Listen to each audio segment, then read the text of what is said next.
Awesome. Great. Crystal, can you forward or advance the slides? Yeah. Oh, awesome. Okay. So I want to speak a little bit about our organization. I'm the president and founder of Her Vaga and Bound Roots. My name is Wendelin, and I want to welcome you to today's event about depression and anxiety. Just a little quick recap. Our nonprofit was founded in 2018, and it's geared towards supporting and empowering BIPOC women in academia by increasing access, supporting retention, and celebrating resiliency, and bringing light to untold narratives. We also house the Vagas Degree Scholarship Foundation, aimed at alleviating financial burdens for the Vagas in pursuit of their academic dreams.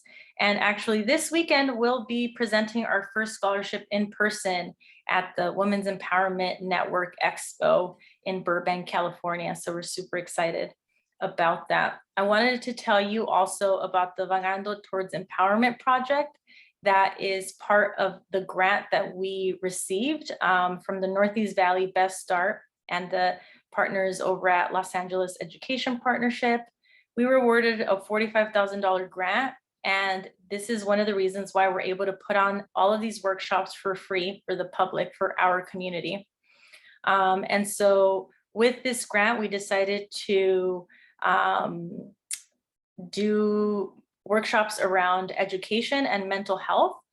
Today, this is part 2 of our mental health series. The part 1 is already on our website, and it gave a general overview about mental health and well-being. So I invite you all to check that out when you have some time. And I just want to thank you all for being here today. So today, I'm super excited about today's topic. It's about depression and anxiety. Something that's really, really important. The reason why we chose to focus on depression and anxiety is because these are the most prevalent mental health conditions in our society here in the United States, but also worldwide. And it's often a question that comes up. I think Crystal, last mental health workshop, you were asked something specifically about depression and the diagnosis about it and what are the symptoms. And so these are questions that a lot of people have, and so we wanted to make sure that we address them. And we invited Crystal, who's a licensed clinical social worker, who's an expert in the field, to facilitate this workshop. And so I wanted to first, before introducing Crystal and welcome her into the space, I do want to shout out our board of directors who are joining us here today, Edwin Serrano and Jennifer Guzman and Vanessa Cortez. And without further ado, I will introduce our speaker, Crystal Ruiz. So Crystal Ruiz, like I said, is a licensed clinical social worker who currently works as an individual psychotherapist. She was born and raised in New York City, where she obtained her bachelor's in psychology from the New School, a master's in social work from Hunter College, where she also obtained a special certification in providing trauma-informed therapies. She also obtained a postmaster's degree from NYU's Silver School of Social Work in Advanced Diagnosis and Assessment. She has over 5 years working with children and adolescents who have experienced varying mental health struggles, from depression and anxiety to academic difficulties and behavior management to survivors of trauma. Crystal approaches mental health and mental health treatment from a creative space to help guide people through their healing journey, and employs mindfulness-based practices to encourage all people to be more connected with their bodies and take care of their overall health and wellness. And with that said, I want to welcome Crystal Ruiz into the room. Thank you for being here with us today. Thank you for having me, and thank you all for joining. Hopefully some of you were here for the first workshop, so welcome back. And for those of you who maybe missed it, hopefully you caught up. I am gonna go through some review. But today's topic, as Wendelin said, is focusing on anxiety and depression. And so we're gonna go through some of that. So our objectives for tonight, as I said, first and foremost, we're going to review some of the myths that we talked about last time, go through some definitions. I pulled out some of the kind of top myths around mental health, mental illness, and therapy that we'll quickly review. We'll talk about, then we'll go into talking about anxiety specifically and then depression specifically. I'm going to define these terms and talk about the other names that these terms go by. And we'll talk about the disorders, which I think we all hear a lot, right? So anxiety disorder, depressive disorder. We'll talk about how to identify the differences. And then we'll end with talking about what we do once we have all this information. How do we help ourselves, help our loved ones? How do we access information or support if we need it? And we'll talk briefly about medication. Which I will not go into entirely because I'm not a psychiatrist. I do not prescribe medication, just so everyone knows. Before I move on, I do want to kind of send up a trigger warning. When I do go into talking about depression, I am going to talk a little bit, very briefly and not in a lot of detail, but I will mention suicide and self-harm or self-violent behaviors. And so if those words are triggering for you, or if it just makes you uncomfortable, or you have personal experience with yourself or your family with either of those things, please feel free to lower your volume, step away from your phone or computer.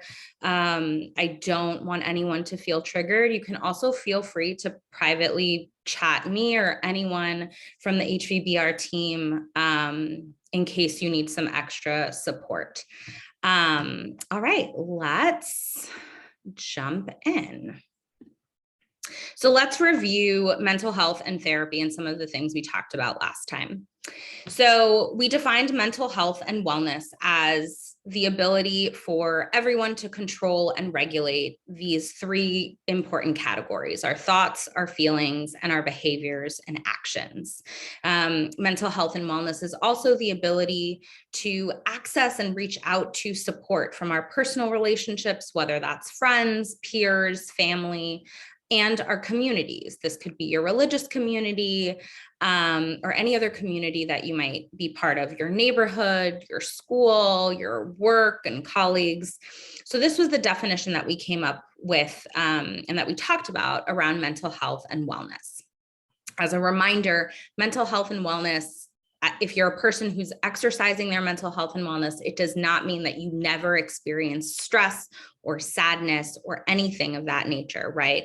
But this simply means that you can control and regulate these three aspects of your body and being: your thoughts, your feelings, your behaviors, and then your relationships. So then we talked about mental illness or mental health conditions, right? And today we'll add mental disorders into this. And so we defined this as the struggle to regulate your thoughts, feelings, behaviors because of or due to stressful events. And mental illness or a mental health condition can cause difficulties in your personal relationships and or within your communities, right? So can be a disconnect or some difficulty with connecting with the people around you and or with even regulating yourself and your emotions. So these are some myth busters that we talked about, right? So the first is, if you're struggling with your mental health, this does not mean that you're crazy, right? I think some of the words that folks threw out last time was like locos, right? We hear the word crazy a lot. If you're struggling with your mental health, it does not mean that you're crazy, right? We all have struggles and stressors.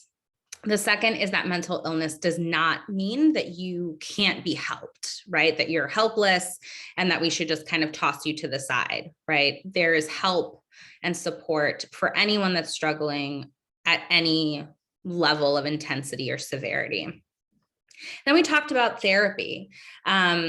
As a reminder, therapy should always be a judgment-free space, a place that you can go to talk to someone and be completely authentic and share very openly and honestly without judgment or consequence. And as a reminder, therapy is 100% confidential.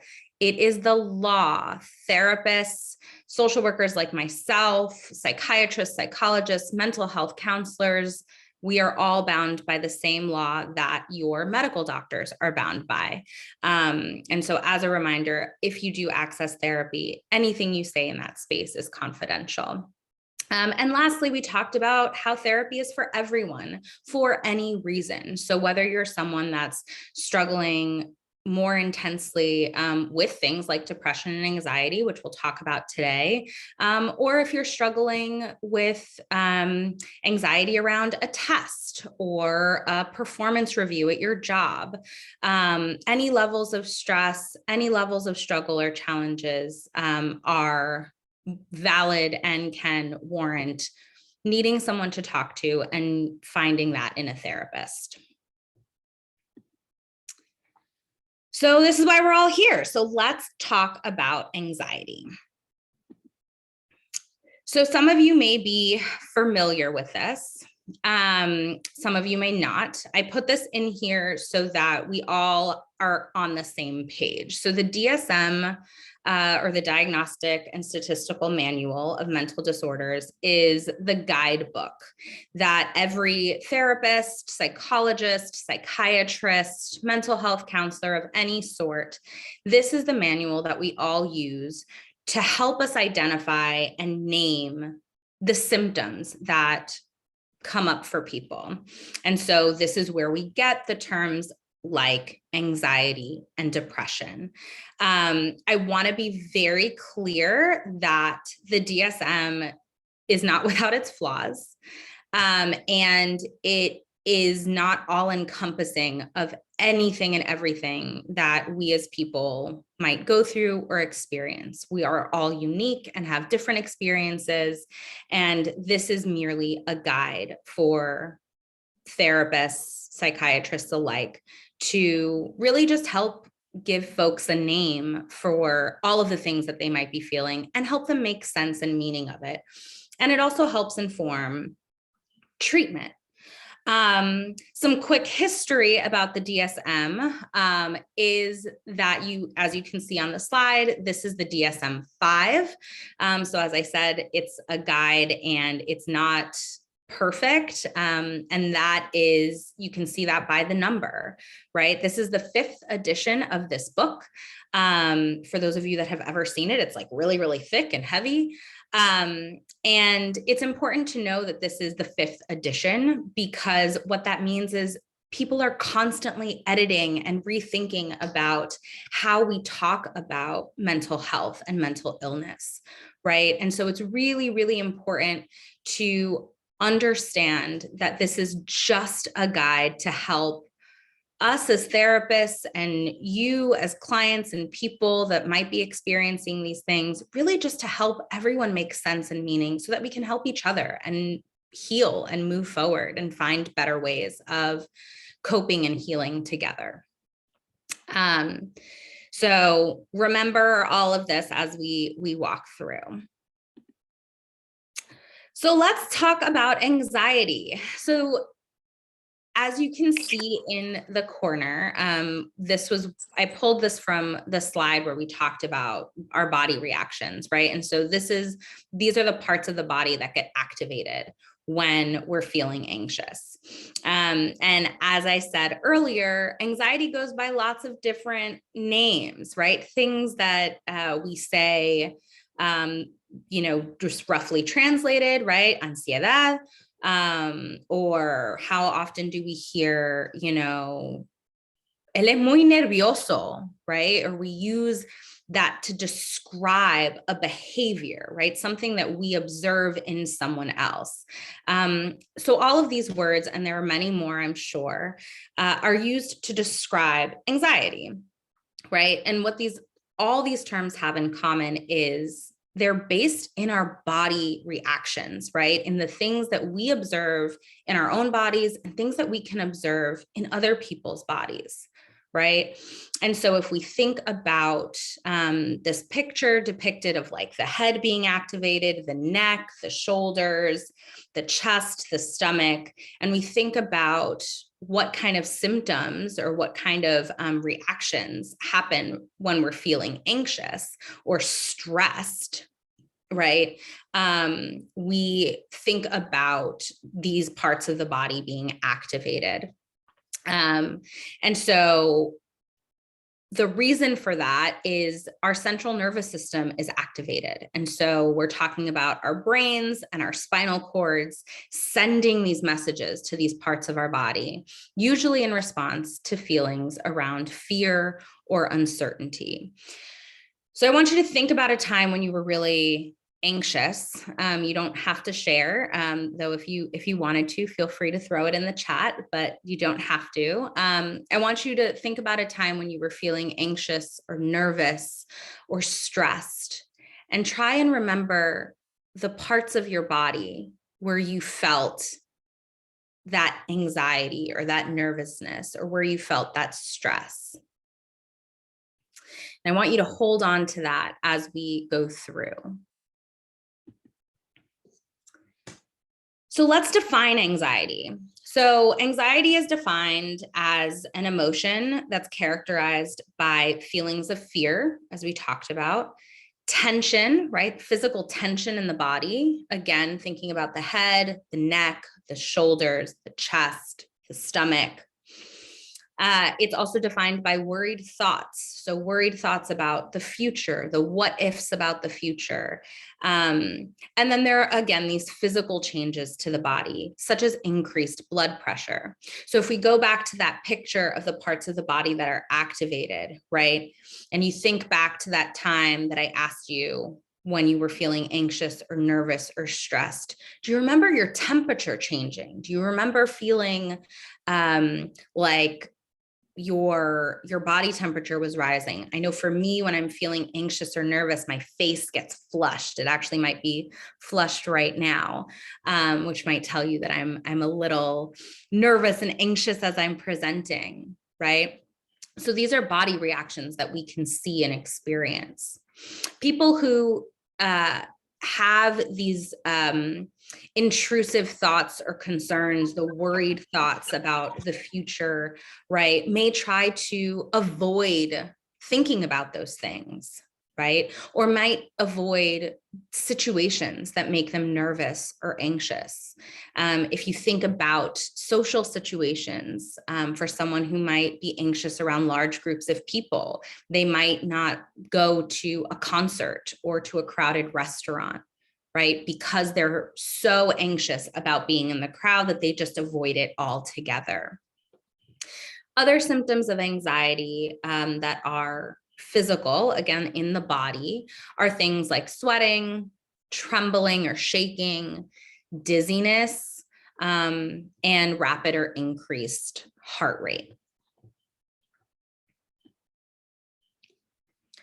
So what are the things that make people anxious? What are the things that make people nervous or stress people out? So the first one is obviously any sort of stressful situation. You could be stressed at work, stressed at school, stressed at home, and stress looks different for different people, right? If you're a parent and if you're a single parent and you have a lot of, and you have children at home, you might be stressed because you have children and you're concerned about them, but also maybe because of finances. If you're a single parent, you might be stressed about money. And so you're stressed about money. And so you're stressed at home. As I mentioned, social gatherings can be really stressful for people. Things like going to concerts or even being in school. If we think about teenagers who maybe sit by themselves in the cafeteria, or colleagues that we have at work who don't really socialize with anyone else. These are things that can make people anxious. Things like not taking care of ourselves, right? So being neglectful of our own hygiene can make people feel anxious, nervous, uncomfortable, maybe stressed out. conflicts, arguments with spouses, conflicts around work if you're trying to ask for a promotion, or asking to go on vacation for some people can feel like a conflict to ask for time off. And then not getting enough sleep. So this I put on this list, and I wonder how many of us have ever noticed when we don't get enough sleep, how we feel, how our bodies feel the next day.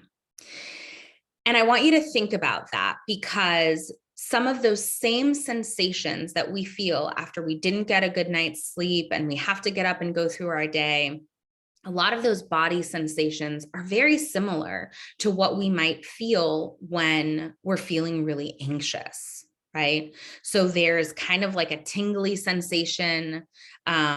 Sometimes our heart rate is fast. Sometimes we're easily jumpy, which might cause our heart rate to be increased or get really fast, right? We might experience headaches. We might have pain or discomfort or muscle tension in our body.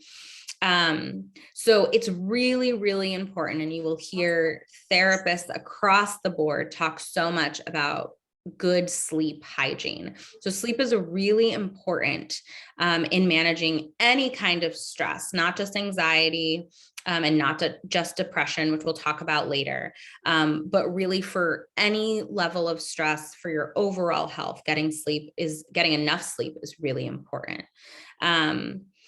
So who does anxiety impact? So between 18 and 20% of adults in the United States experience an anxiety episode or struggle from general anxiety in a year, right? And so we're not even talking about diagnosis right now. We're just talking about that anxious feeling, the feelings of being stressed or overwhelmed or nervous.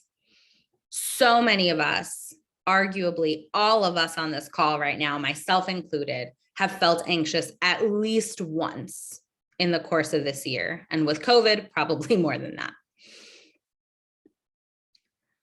So now let's talk about the difference between what I'm going to call situational anxiety, right? So the anxiety, the nervousness, the stress, the overwhelm feelings that we all feel versus an anxiety disorder. So as I said, situational anxiety, nervousness, feeling overwhelmed, all can involve the same fear or worry that we talked about when defining anxiety earlier. And they're often triggered, anxiety is often triggered by a stressful event, right? All of the things that we just named. But the difference is that with situational anxiety, we can find a release pretty quickly. We can get ourselves regulated, right? If we remember the definition of mental health and wellness is the ability to control and regulate ourselves. So when we experience situational anxiety, it doesn't last very long. It often doesn't last past the moment of the event, the stressful event itself. So these are some examples of moments where we all might have experienced any sort of anxiety. And so I want you to think back to that moment that I asked you to identify for yourself and see if any of those are on the list that's in front of you now. So things like job interviews or taking a test, giving a presentation. As I said, I'm a little anxious and nervous right now giving this presentation. Thinking about your first day of school or your first day of work, right, at a new job. Moving can make people feel anxious and overwhelmed, right? Or conflicts or arguments with loved ones or coworkers, or having, to confront your boss. All of these situations, all of these events that happen can cause anxiety, can cause that fear or worry of uncertainty. You can have intrusive thoughts.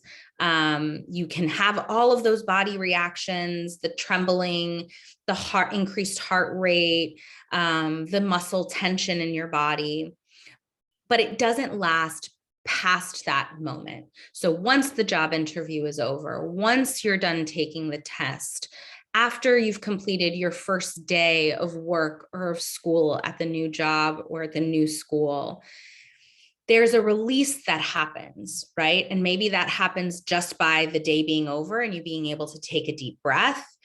Or maybe you actively seek out support and you reach out to your friend or your boyfriend or your girlfriend or your partner, or you talk to someone, or you go into your community, you go to your religious community and you do something, you share some of that anxiety. And then there's this release that happens, right? And then it's over. There's no more anxiety symptoms. There's no more kind of worries or feelings. And that's it, right? So it doesn't last that long. So these are the things that we're going to call situational anxiety. So let's define what an anxiety disorder is, right? So all of the same things, it involves all of the same senses of fear. It's often stress induced.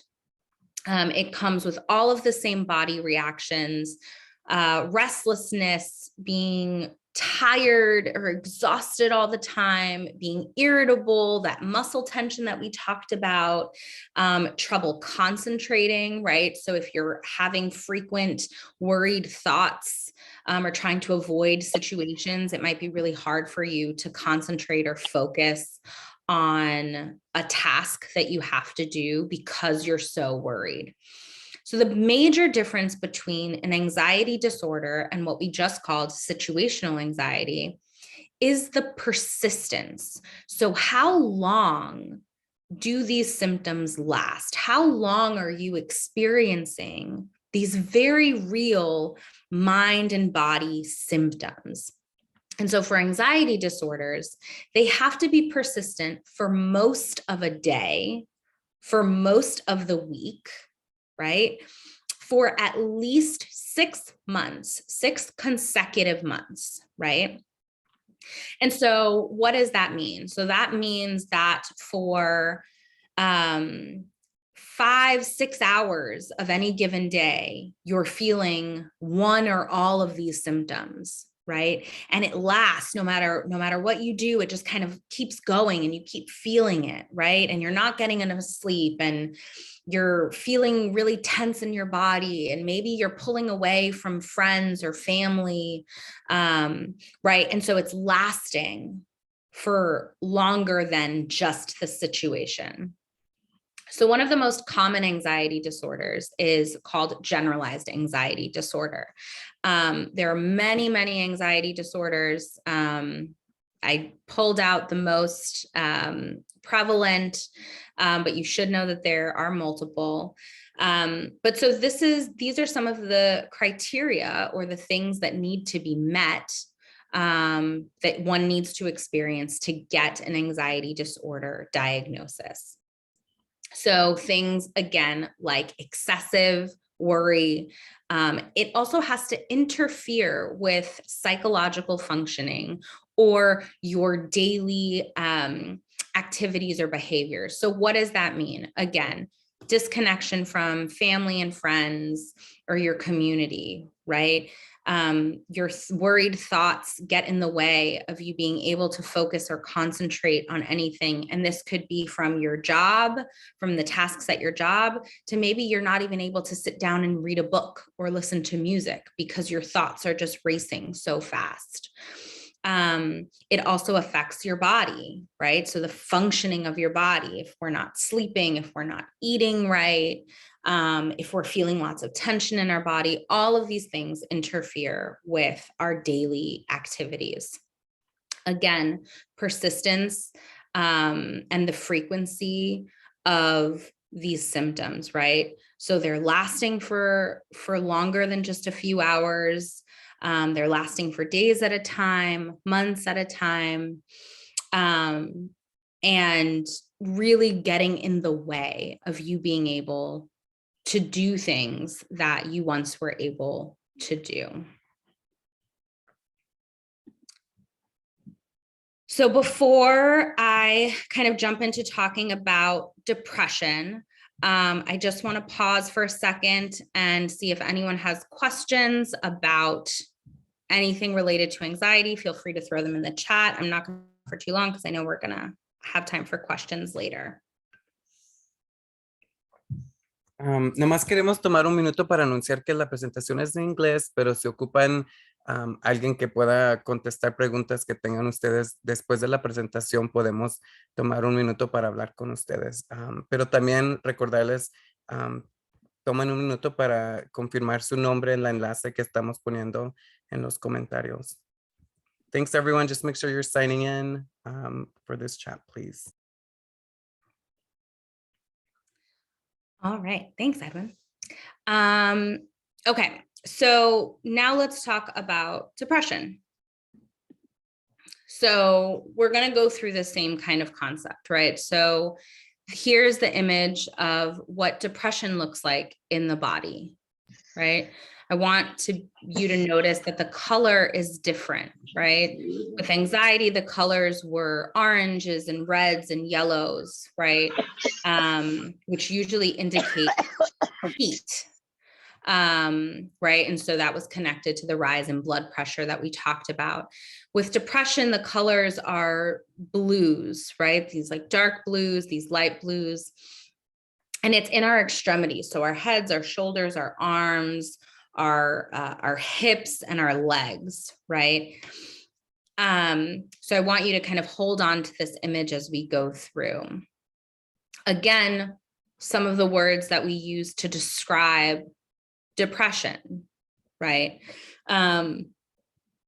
Feel free to think about any other words that you might have heard used in your communities, in your households, things your parents said, your abuelos have said, your tía and tías have said, to describe, again, what they see, what we witness in a person's behavior when we think about depression. Again, all of these words speak to those behaviors and the things that we witness from a person's physical body, right? Whether it's their facial expression, behaviors, right? If they're crying all the time or just appear very sad, or if their body is kind of hunched over, right? We're describing what we see because we don't know what anyone else is thinking or necessarily even feeling if they don't tell us. So all of these words are used to describe what we see. In addition to these words, depression is also linked to things like low mood, heaviness, feeling really heavy, feeling really empty, feeling sad, or feeling restless, which is, I've heard so many times, inquieto used to describe children's behavior when they're feeling really sad, but don't have the words to describe it, right? But just can't seem to get comfortable in their own body, right? So let's define depression. So depression is the persistent feelings of sadness and loss of interest in activities that you once enjoyed doing, right? And depression causes very significant impairment in one's functioning in their daily behaviors. And we'll talk a little bit more about what that looks like in a minute. People who experience depression often experience changes in their sleep. So either they're sleeping too much, where they feel like no matter how much sleep they get, it's never enough, or they're not sleeping well at all. Maybe they're only getting a couple of hours of sleep, or maybe they're not sleeping at all and just constantly waking up, getting out of bed.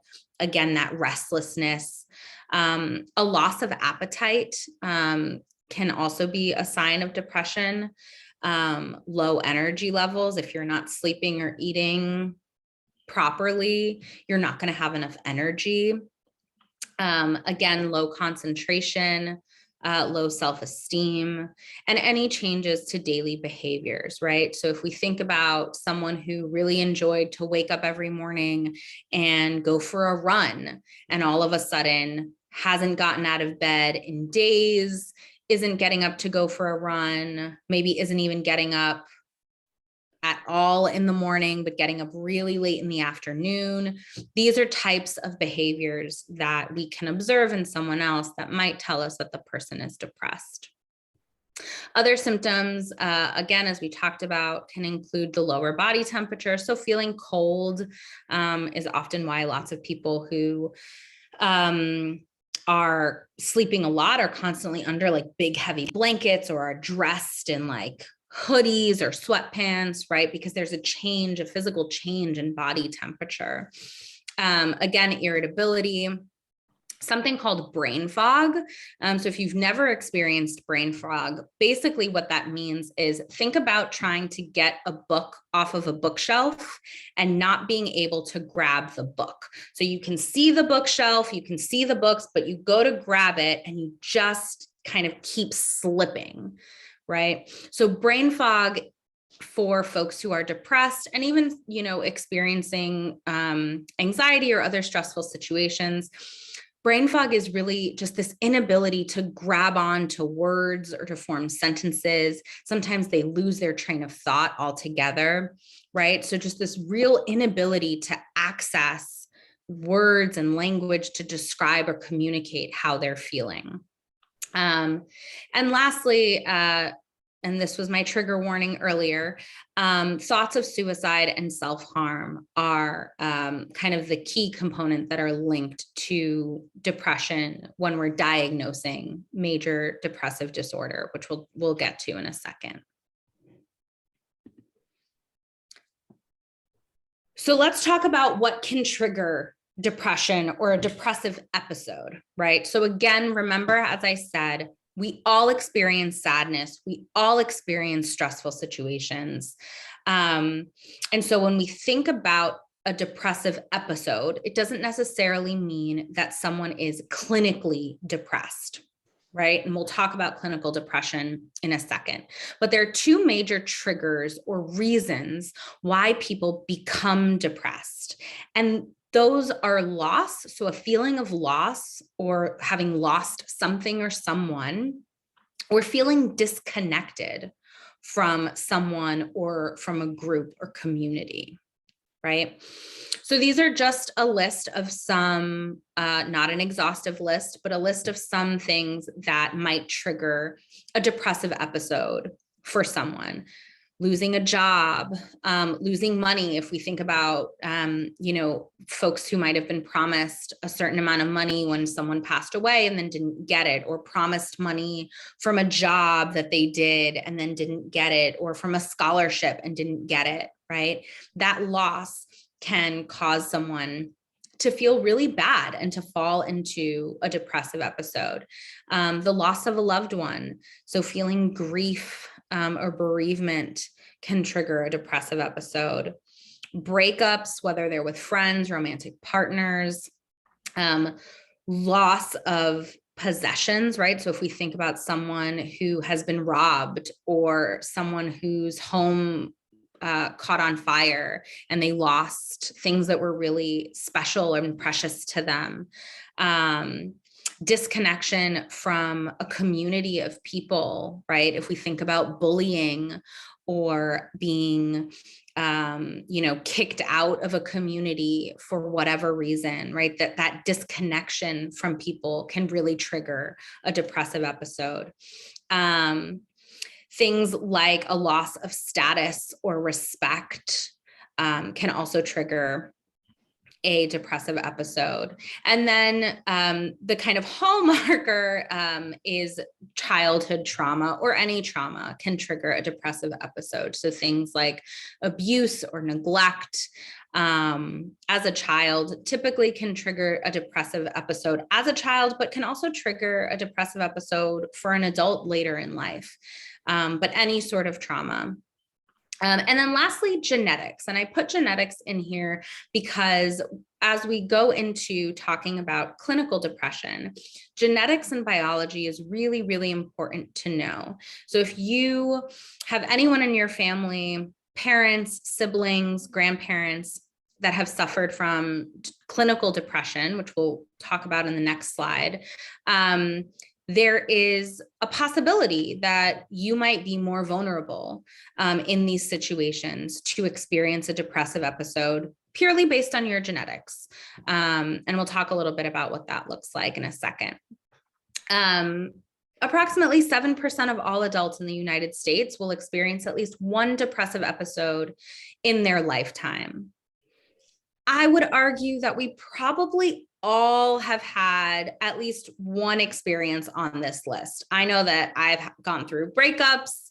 I've had moments where I've felt disconnected from my community, moments where I've had issues with my job, or I unfortunately have experienced the loss of my grandparents. And so we all have experienced something that was likely a depressive episode, right? And so maybe it didn't last months and months at a time, but it was this like deep sadness and all of those symptoms that we talked about, all of the tension in the body, that emptiness, the cold feeling, the difficulty sleeping, all of these symptoms are probably things that you would have experienced if you were in any of these situations or experienced any of these situations. So before we talk about clinical depression, I wanted to talk about sadness and grief. Because we all experience sadness, and unfortunately we'll all experience grief because none of us will live forever, right?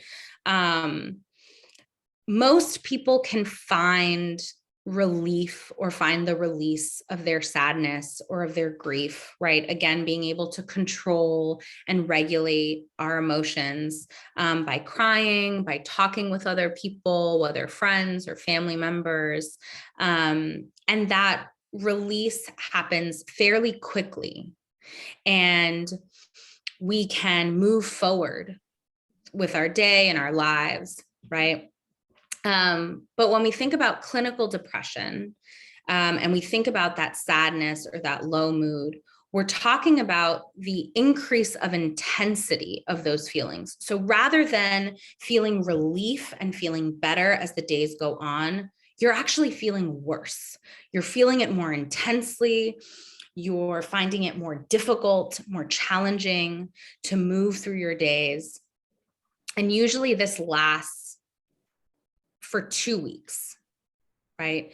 If it lasts for more than 2 weeks, we're probably looking at a depressive episode. And I put here on the bottom that grief and bereavement may also include, or we may experience that deep suffering that doesn't necessarily include or lead to a depressive episode. And the newest edition of the DSM, that manual that we talked about, actually accounts for this, right? So when we lose a loved one, when someone passes away, that kind of sadness is actually understood as something separate from depression. And if ever anyone has questions about that, I'm happy to go into that or explain that further. But I just wanted to make that very clear, because I think some common misconceptions is that when someone passes away and someone is really sad about that, and that sadness lasts for months, even years at a time, people automatically are like, oh, that person's depressed now, which just isn't true. Grief hits us in a different way, and hits all of us in a different way. And that deep sadness and suffering and pain is very different, even though some of the symptoms might look the same.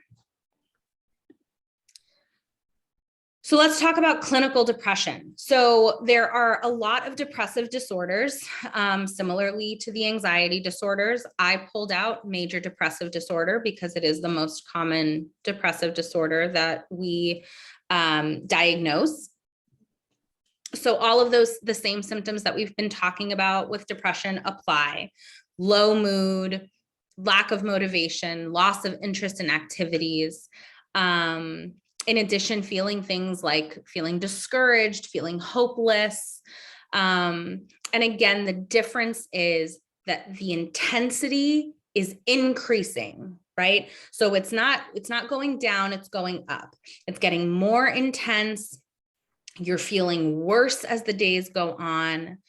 Your daily behaviors or habits are being more impacted, right? You're sleeping less, you're showering less, you're not brushing your teeth. And it has to persist for at least 2 weeks, but often lasts for much, much longer, sometimes even years for some people, in order to receive a clinical depression diagnosis. So it has to be at least 2 weeks, but for most people, it can be years that they're experiencing this really intense sadness, this low mood, and all of these other behaviors. The major difference, and again, trigger warning, the major difference between a single depressive episode, which we talked about before, and a major depressive disorder diagnosis, in addition to all of the things listed, is this last piece of recurrent thoughts of death, dying, or self-violent or self-harmful behaviors. Now, this is really important because the hopelessness that people feel when they're depressed, the thoughts that they have become so intense and so overwhelming that more often than not, people have these thoughts of, I just don't want to be here anymore. My life isn't worth anything, right? These very helpless and hopeless thoughts that then create these feelings and these thoughts of, I don't want to be here anymore. Maybe I'd be better off dead or not in this world. Right. And other people, particularly with teenagers, we see self-harming behaviors, cutting, burning, hitting oneself. I've had clients who've punched themselves in different parts of their body. So this is a major, major component to getting a clinical depression diagnosis, specifically for major depressive disorder. Again, there are a lot of other depressive disorders that have different criteria, but this is the major one. And for this, having had experience any sort of thoughts around death, dying, or self-violent or self-injurious behaviors has to be part of the symptoms that someone is experiencing. Okay, so I'm gonna take a sip of water and let everyone sit with that for a second, because that was a lot. So now we've talked about anxiety, we've talked about depression. What do we do now? How do we figure out the difference if we're having those symptoms? What do we do if we think that we're the ones that's experiencing that, if we think that someone else is experiencing it? How do we help ourselves? How do we help someone else? How do we cope on the day-to-day? So I came up with 4 pillars of healing. I'm a trauma clinician, right? So everything I do is focused on a path towards healing and resiliency. So this is very general. So first and foremost, accessing some sort of therapy. there are lots of different ways to access therapy or counseling. Individual therapy, so therapy that's just for you, right? It's just you and one other person in the room. Family therapy, if there's a family issue or a family event that happened that's causing stress or causing these symptoms, you can go to therapy as a family, right? And a family could be you and your mom, or you and your abuela, or you and your tío, right? It could be, family is what you define it to be. There are also support groups that you can access. If you're like, I don't want to be the only person in the room, I don't want to be the only one talking, maybe a support group is right for you. I often refer clients to support groups for bereavement after they've lost a loved one, because sometimes that's the kind of support that people need. They need that community of people that have all experienced the same things. And last, there's music and art therapy. I am a big fan of music and art therapy, particularly for older adults, because it doesn't necessarily feel like therapy. It doesn't feel like they're talking about their feelings or their thoughts or bad things, but they're creating pieces of art or music or sculptures or jewelry. And art therapists are wonderful at finding ways to create conversation with people that are in music and art therapy programs to help teach them how to connect their emotions to what they're creating. And if you remember, in our last workshop, we did that music exercise around to help us identify our own feelings in the moment, right? And so I remember, for those of you that were there live, right, there was a lot of different conflicting emotions that came up, right? So music and art therapy can be a really amazing tool that's very simple and not invasive, for folks that maybe want to try therapy or need it, but are not really convinced or comfortable yet. We're going to come back to medication in a second. So I'm going to jump to interpersonal support. So this is just reaching out to friends, reaching out to family, community members, religious leaders for support. We all need support, whether you are clinically depressed or experiencing a depressive episode or just intense sadness. We all need someone to talk to. We need support systems in our lives, in our corners, to lift us up, to hold us, to care for us when we're not feeling our best. And then there are coping skills. So we talked a little bit last time about the different ways that we can cope with really intense emotions. And so coping with anxiety and depression is no different, because anxiety and depression are just names for a group of symptoms that are really intense, that we're feeling really intensely, right? So you can do all of the same things, writing in a journal, listening to music, again, reaching out for support to people, friends, family, community members, and moving your body, right? So we talked about exercise, we talked about dancing, we talked about yoga. Walking is a very great way to just get your body moving and puts yourself in a different mind state, right? So those are all different ways that you can cope to help manage and regulate anxiety or depressive symptoms. Lastly is medication. Now, if your families are anything like mine, medication is a little taboo, right? We don't take medication. If you take medication, then you're crazy, right? There's all types of myths around medication, and I could do a whole other talk on that. But what I want you all to take away from this is that medication can help if you are suffering from clinical depression, or if you're suffering from severe anxiety, whether it's generalized anxiety disorder or any of the other anxiety disorders that exist. Medication can be helpful. And the way that it's helpful is that it takes the edge off. of everything you're feeling. It's not a cure. Medication is not a cure. It doesn't solve the problem, but it helps you be able to use some of those coping skills and practice some of those coping skills in a more effective way, right? So think about medication that you take when you have a cold, right? You feel better for like a little bit and you can move around and do some stuff, and then you have to take the medication again, right? Psychiatric medication for things like anxiety and depression, it works the same way. You take it, it helps you feel a little bit better so that you can do more of the things that will help you feel even better. I also want you all to know that you are allowed to say no to medication. No therapist, no psychiatrist should ever force you to take medication, specifically for depression and anxiety.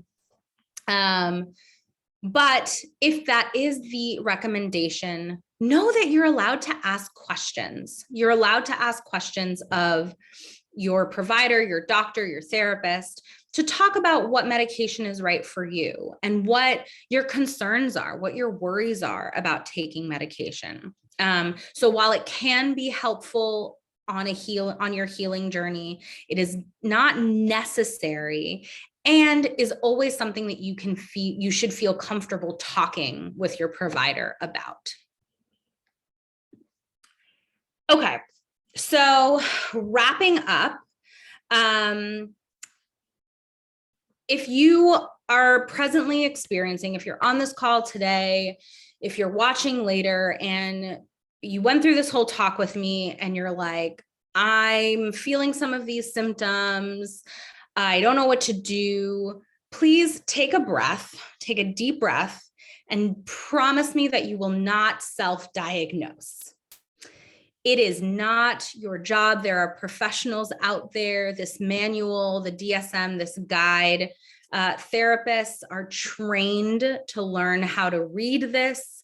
It's very, very extensive, very detailed. So please don't walk away from this talk and self-diagnose. If you are concerned about your symptoms, if you're concerned about symptoms for a loved one, talk to a professional. Check in with someone, and then decide what the next best step is. All of your experiences, whatever you're feeling, is totally valid.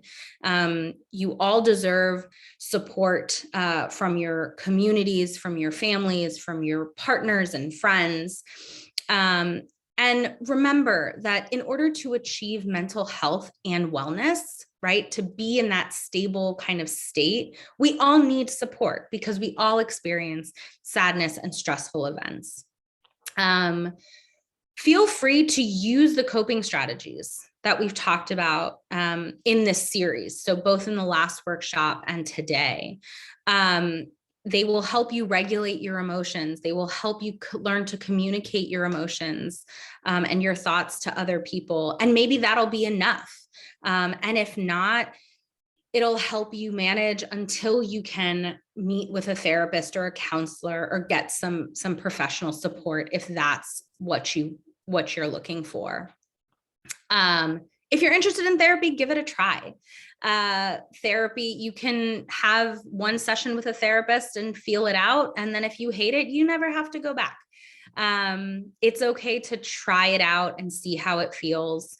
It's okay to ask questions.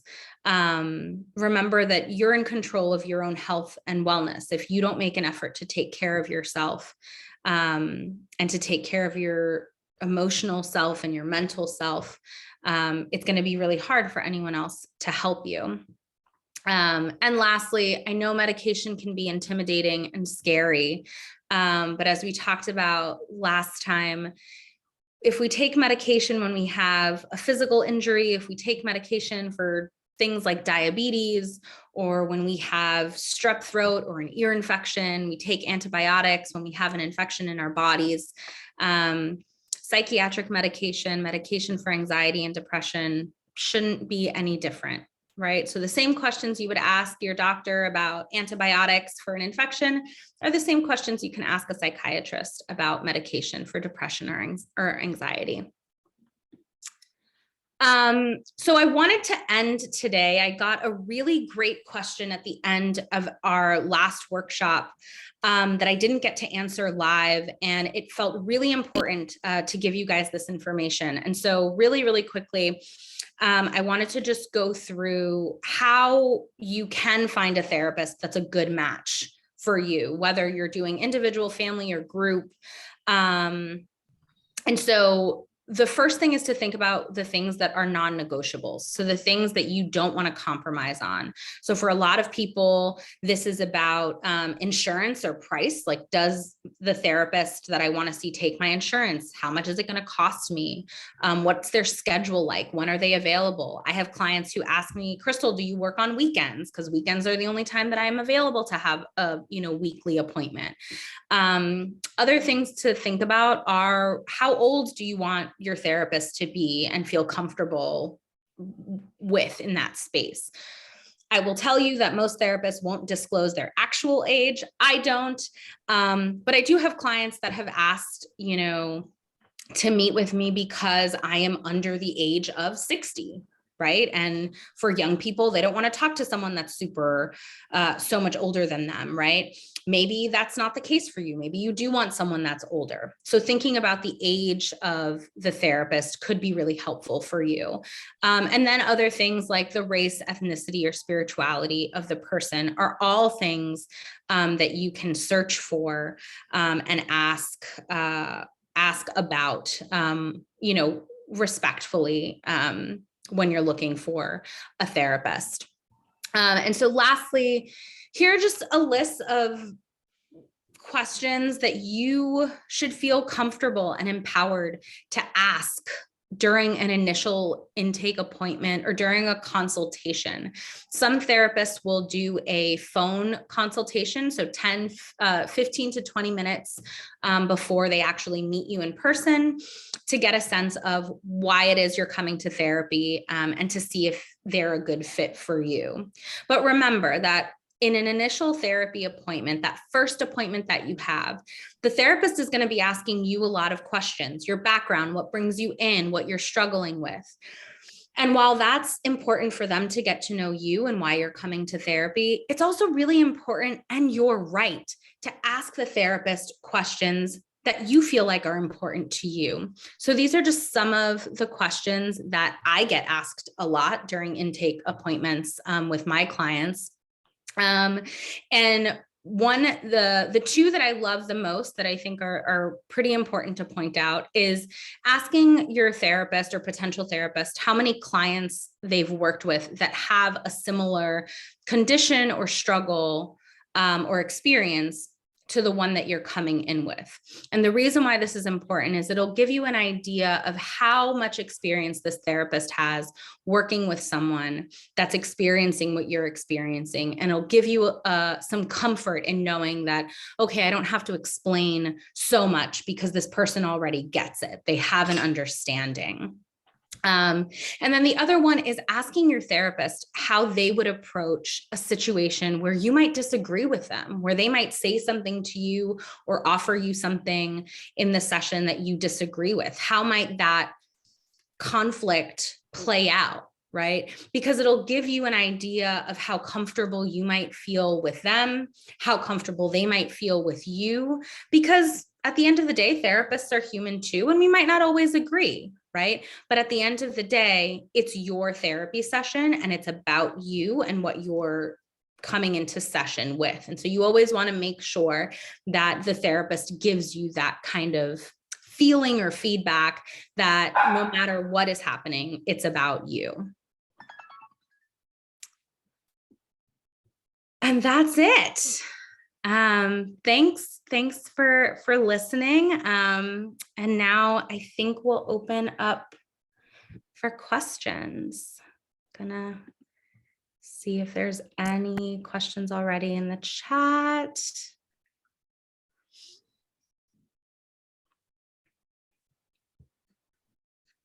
I I think I saw Lydia had a question. Lydia may have raised her hand.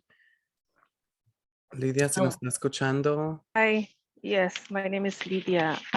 One of my questions was, you answered it, which was awesome. It was about like solutions for it. And you said one of them, therapy, maybe to speak to your doctor, therapy, maybe medication. And I like the fact that you said it's okay to say no.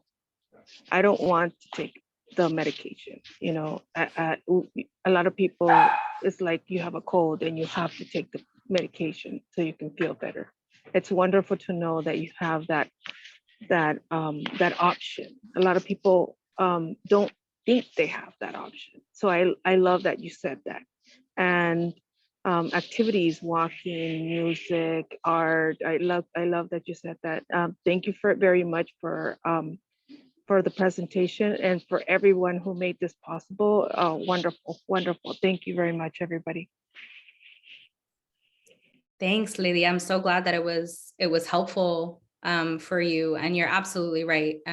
There is absolutely no reason to take medication if you're feeling uncomfortable with it. But I do encourage everyone to ask questions so that you're informed, so that you know what it is that you're saying no to, right? So we've done a lot of myth busting in these workshops. And so I want to make sure that if you're saying no to medication, that it's not because you're holding on to a myth about medication being bad, right?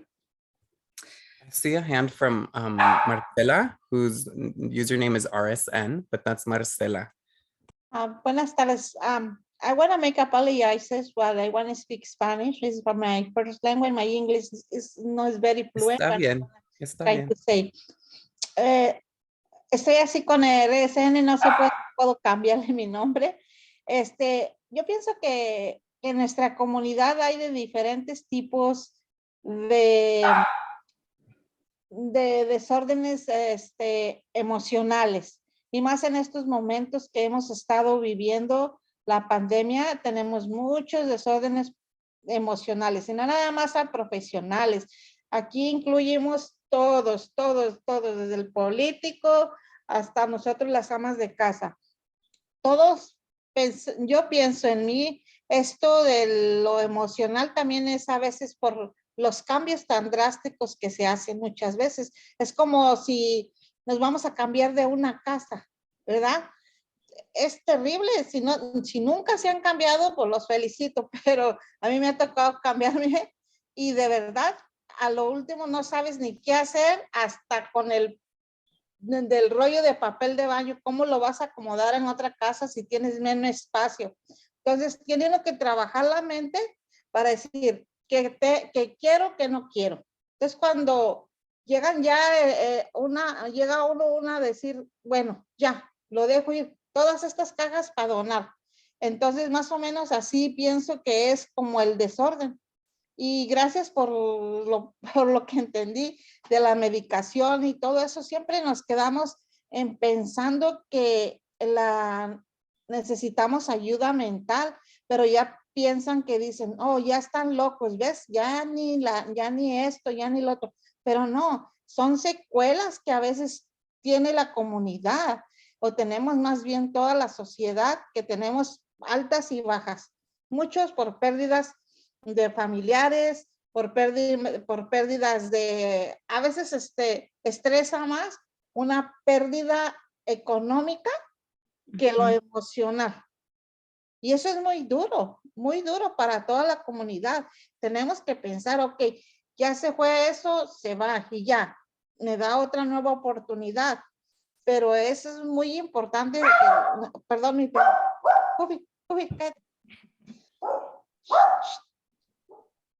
Perdón por el perro. Eso suele pasar en su... Entonces, gracias por esta oportunidad que nos dieron a la comunidad de expresarnos, y pues vamos a seguir adelante. Los que ocupemos o alguien que sepamos que ocupan la ayuda, tratar de decirles que no es que está uno loco, sino que uno necesita una pastilla para el dolor de pie, para el dolor de cabeza o que necesita alguna cosa. Gracias. Gracias a usted. I see I see. another. Ya, Rocío. Sí, muy buenas tardes. Yo como la compañera Marcela quería darle las gracias por este enlace que nos compartieron de NBI para estar con ustedes. Y sí, como dice la compañera, realmente ahorita hay mucho estrés por todo lo que estamos pasando. Otra de las cosas que yo quería comentar que también a veces los niños agarran estrés porque los maestros son los que les provocan el estrés, ¿verdad? Es lamentable decirlo, pero mi niña, la de 10 años, ahorita está tomando terapias porque de por sí a todos les afectó, pero a ella le afectó un poco más en bajar de calificaciones y como ella está en Magnet, su meta de los de Magnet ya ve que se supone que quieren que todos estén al máximo. Entonces esta maestra que le tocó, pues mi niña todo el tiempo llegaba quejándose que era min, que la maestra esto, que la maestra lo otro. Entonces yo fui y hablé con la coordinadora, le dije, es que mi hija no era así antes de que regresáramos a la escuela. Usted la conoció porque usted la tuvo de alumna en el kinder. Y la misma maestra, para hacer quedar bien, me dijo, ¿quiere que la remita a consejería? Le dije, sí. Y cuando yo hablé con el terapista, yo le dije, mi hija, hasta antes de la pandemia era una niña normal. Y lo acepto porque todo el mundo le afectó la pandemia. Si yo de adulta me afectó la pandemia. Entonces los niños también, ¿cómo quieren que regresaran los niños al 100%? No todos tienen la capacidad. Muchos regresaron igual, muchos regresaron con más ganas, pero muchos regresaron frustrados. Entonces yo ahorita sí estaba un poco molesta y con coraje con la maestra. Entonces a los maestros también los tienen que preparar psicológicamente, que no esperen esas expectativas tan altas de los niños, que les den tiempo a que se vuelvan a reinstalar ellos mismos en sus cuerpecitos. Y pues muchas gracias por todo esto de la salud mental, porque como la compañera Marcela dice, en nuestra comunidad hispana, especialmente nosotros que venimos de México, hablar de salud mental antes era como que estás loco, como que es un tema difícil de hablar en la actualidad. Yo, por ejemplo, vivo con mis suegros y para ellos hablar de eso no es tan fácil, ¿verdad? No lo aceptan. Y anteriormente tuve a mi niña la grande también hace 5 años y ella me decía, nomás dale unas buenas nalgadas para que se componga. Y yo le decía, no, ¿por qué le voy a pegar? Yo la voy a llevar. Me decía, no, es que ella nomás quiere llamar la atención. Pues por lo que sea, yo la tengo que llevar. Y pues gracias por dejarnos compartir. Y cuando uno comparte, uno se libera también de todo ese sentimiento. Se libera de todo ese sentimiento que tiene uno atorado. Gracias, Rocío, Gracias a ustedes. Gracias, Rocío, quiero solo decirle sobre de su hija. Me alegra que está en terapia y también le quiero acordar que hay ahorita muchos cambios en la escuela donde ya hay muchas terapistas, trabajadoras sociales que están en la escuela porque saben que los niños también tienen estos tipos de problemas. Entonces, para los padres que están aquí, si tienen hijos o hijas, por favor, hablen con los maestros o los administradores de las escuelas y ojalá tengan ahí trabajadores sociales, terapistas, psicólogas para poder proveerles estos recursos a los estudiantes y también para sus familias, que es muy importante y me da mucho gusto que yo sé, trabajando como trabajadora social, que estos recursos hay en las escuelas. Y que estamos ahora cambiando la conversación desde muy chiquito y no tenemos que esperar hasta que ya sean adultos. Entonces, gracias, Rocío, por hablarnos sobre su experiencia y ojalá que otros padres que tengan hijos aquí que también puedan aprender de la experiencia de Rocío. Sinceramente, antes a mí me daba miedo hablar como que del tema, me sentía como frustrada, me sentía como que, ay, como todo el mundo decimos, me van a criticar, van a decir que mi hija está mal o que qué pasó, que mi familia está loca. Y tenía miedo a hablar del tema, ¿verdad? Pero tanto y tanto nos hemos metido a reuniones con la compañera Marcela, hemos aprendido mucho que se siente uno más liberada de poder sacar todas esas expresiones. Ya. Muchas gracias. Tenemos tres más questions. Crystal, we have 3 more questions. We'll take Hannah's and then Mari's, and then we'll do Emma. Okay? So do you want me to read it out to you, Crystal? Yeah, sure. Okay, so there's one in the chat. Hannah said, advice on what to say to someone who confides in you that they have and or are going through depression. How can you support them without smothering them or, checking in on them very frequently? That's a great question, Hannah. The simplest answer is ask them what they need. Ask them how you can support them. It's the best way to check in with them, to let them know that you care about them, that you want to support them, but that if they were to say something like, I just need space right now, that you could respect that. I also want to note that sometimes people who are suffering from depression or in the middle of a depressive episode might say things like, I don't know what I need. I don't know how you can support me.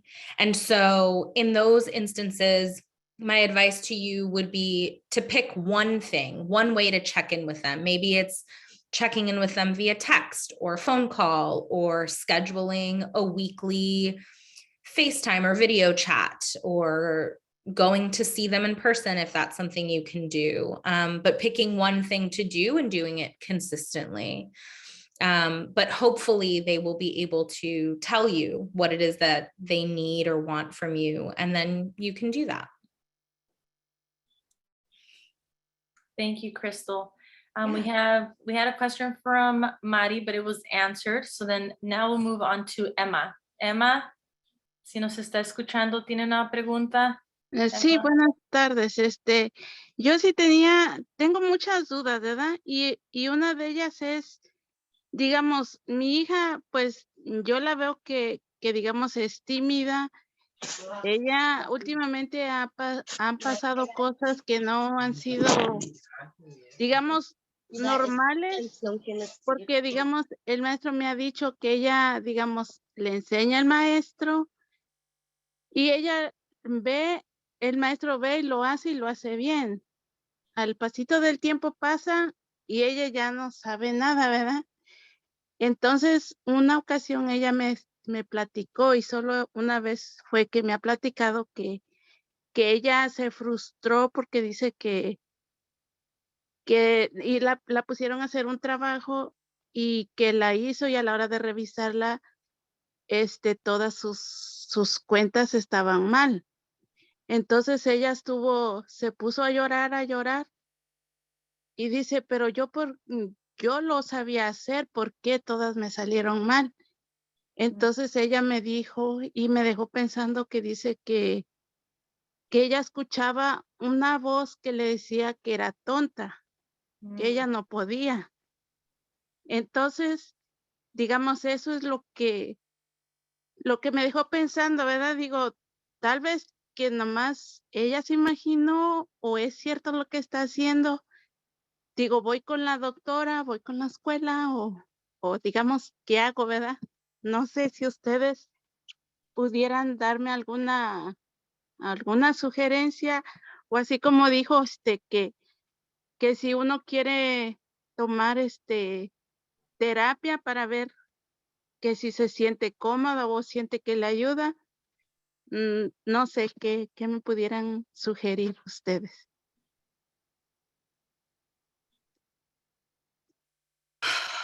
Gracias por hablar con nosotros de eso, Emma. Es algo, sí, que la terapia le puede ayudar. Y es algo que los maestros no van a entender, no porque no quieren o no se preocupan, pero ellos no tienen el apoyo o la educación para saber cómo manejar esos síntomas de ella, ¿verdad? So, es importante que si hay una trabajadora social en la escuela o una consejera que con quien ella puede hablar. Y si no, si hay otros lugares, clínicas en su comunidad donde ella puede encontrar a alguien para hablar. Sí puede ser que no son voces de verdad que ella puede oír con su propio oreja, pero nada más que son pensamientos que ella tiene, eso es una diferencia. Pero es algo que es necesario que ella habla con una terapista o consejera para seguir hablando con ella, para entender mejor qué le está pasando. Ok, gracias. Entonces sería ir a hablar ahora sí directamente a la escuela para que le presten ayuda a ella. Ok, muchas gracias. Gracias a usted. Gracias a todos. Thank you everyone so much for all your questions and for attending. Of course. Crystal, I know we are way past our time. We're gonna go on with the raffle, but if you want to give us your information, your email, how to contact you, we'd love to have folks stay connected. Awesome. Yeah. Thank you again so much, Crystal, for this amazing, informative workshop. Thank you for providing us all of the information and for being just so open about all of this information and having it be palatable for all of us to understand. So muchas gracias. Por favor, los que quieren ser parte de la rifa de la gift card de los $50 de Target, no se vayan. Lo vamos a hacer ahorita. Y también les quiero recordar, I want to remind folks that on our website, we have resources for mental health. It's on a tab. It's the mental health resources tab. Tenemos recursos en nuestro website, Her Vagabond Roots. Y ahí hay directorios sobre terapistas que ustedes pueden buscar en el estado de Nueva York, del estado de California y de toda la nación. Si están en otro estado, si nos están viendo de otro estado en la nación, hay muchos recursos en nuestro website. Por favor, tomen un minuto para ver. Hay muchos recursos donde ustedes pueden buscar terapistas o psicólogos o cualquier clinician, clínica que necesiten. Ok, gracias Wendy. Entonces ya es la última oportunidad para que pongan su nombre en la enlace de la rifa. Voy a empezar a compartir mi pantalla. También quería nomás preguntar, ¿hay alguien que no ha podido llenar la forma por cualquier razón, quizás de teléfono, no saben cómo usar la forma? Por favor, déjenos saber para poner su nombre.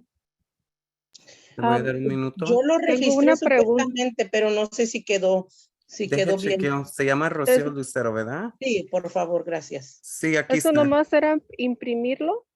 No, Just to no. touch it? Esto era de llenar la aplicación que es Oh, de internet. I ¿Cómo didn't- se llama usted? Lydia, I didn't know how to do it. Lydia. Let me Ajá. see. No, but I will insert your name and I will ask Awesome. you for your information afterwards. Okay. Thank you. Anybody ¿Podría else? también chequear el mío, Emma Lucero? Perdón, deja chequeo. Sí, aquí está su nombre. Ok, Ok, gracias. entonces ya hemos dado varios tiempo para que llenen la forma. Voy a compartir mi pantalla en un ratito. Ok. Going to share my screen. Y Wendy, recuérdame, ¿son 4 o cuántas son? 3. 3. Ok, entonces aquí vamos con el primero, la primera ganadora. A ver quién va a ser.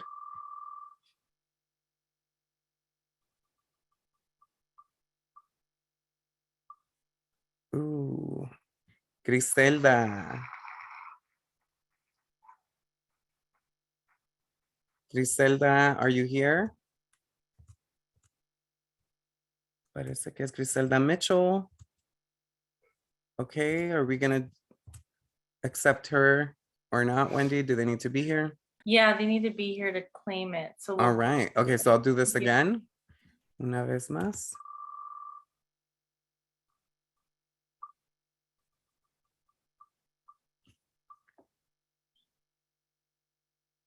All right, looks like it's Teresa. Teresa Teresa, Villa. congratulations. Teresa, ¿estás? I see she's on the call. Do you all see her on the call? Yeah, but maybe she's not. She can't hear it. Oh, she Yep. just said, sí, gracias. Let Okay. me text her. No, she did. Oh, awesome. Did. Okay. Next. Congratulations, Tere. All right. Can someone write that name down so we don't forget? And then next name, la segunda ganadora será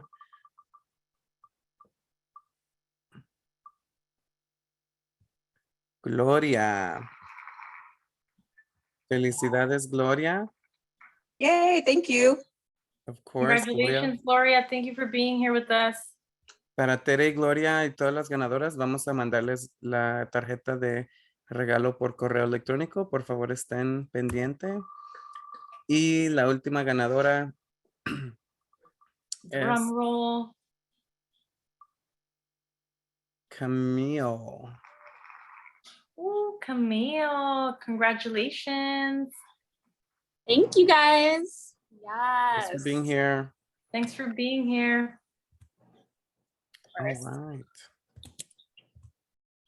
All right. Thanks so much for everyone joining us tonight. This video will live on our website. We'll hopefully try to get it on our website by next week, if not this weekend. We might be a little busy, so check back in on Monday. Thank you everyone for joining. Gracias a todos. Gracias, se cuidan. You guys. Thank you, Gracias bye, have a great much. night. Gracias, buenas noches. Gracias, buenas noches, se Gracias, gracias cuidan. a todos. Bendiciones. Bye, Mom. Bye, Edwin. Oh, bye. Bye.